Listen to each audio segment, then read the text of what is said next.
everyone, today I'm going to discuss the meaning and nature of geography. So, in Earthman's lives on the surface where condition or the growth of life are favorable. So, it means that the Earth is the human habitat. So, the Earth is composed of 4 spheres. The first is the atmosphere. The atmosphere, it is that thin layer gases surround the Earth. Lithosphere. Lithosphere is made up of solid rocks, soil, and minerals that has penetrated. So the hydrosphere. So the hydrosphere is the water, and 71% of the Earth's surface is hydrospheres of water. So biosphere, which composed of plants and animals. So what is geography? Geography, it is from the Greek word geographia, which means earth description. So geography is the study of lands, land features, geographical settings, geographical area. It is also the knowledge concerning the study of Earth's surface and its relationship, the activities of man. So Herodotus is the father of history and also the father of geography. So what is the relationship of man in geography? So man is the architect of Earth's surface. So ibig sabihin po, nakabase yung binibuild ng man, ibig sabihin that the architect is the man modifies according to his need. Ibig sabihin na doon tayo kumukuha sa Earth ng ating mga pangunahing pangangailangan at tayo yung naghuhubog at nag-i-improve ng ating environment. All in all, geography is the study of the Earth as the home of man. So, as what I said, it is the architect of the Earth's surface.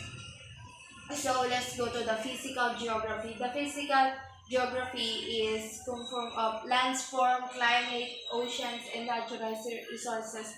From the word itself, physical, so kung ano nakikita natin like natural resources, ocean, and landform, it is called as the physical geography.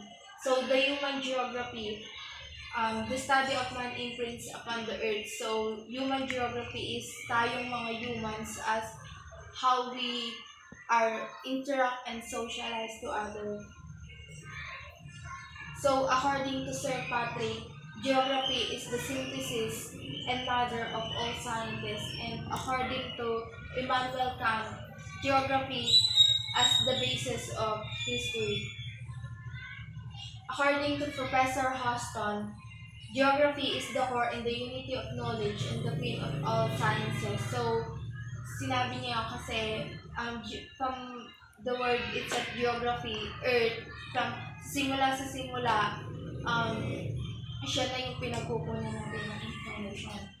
So, the natural science, geography as the natural science. So, it deals with the study of nature, plants, animals, minerals, matter, and energy. So, geography as a natural science because ang central theme nito is our physical earth. So social science, geography takes up the study of man and the architect of the earth's surface. So as what I said kanina, social science, human tayo, nandito tayo sa ating geographical area, which yung geographical area is nasa geography or nasa earth. So it's how we are interact, socialize, and develop our society as a human.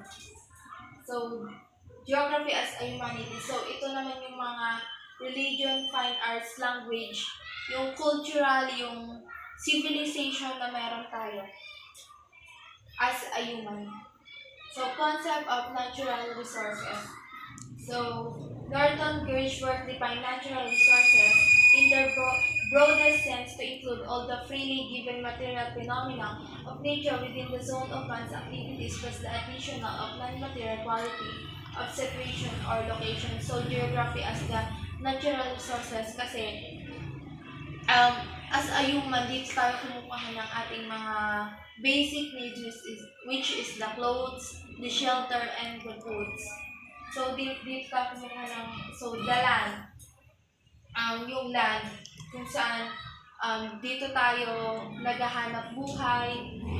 The result of this observation are the synthesized and analyzed and recorded in the map. So, we are study the geographic, yung land, yung location ng isang tao, kung paano na-enhance yung, as you can see dito, makikita yung mga iba't ibang chart or graph about the natural resources.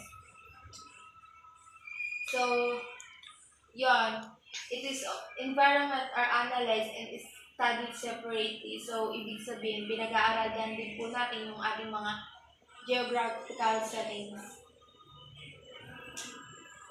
The physical environment may set the limit, but it's not determining factor in naman.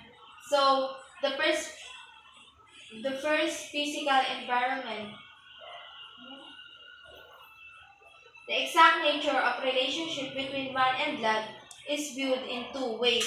First, the physical environment is but the stage where the play is being enacted. So, the physical environment, from the word is the physical environment. So, ibig sabihin, dito natin ginagawa yung mga dapat gawin, yung activities katulad ng mga to.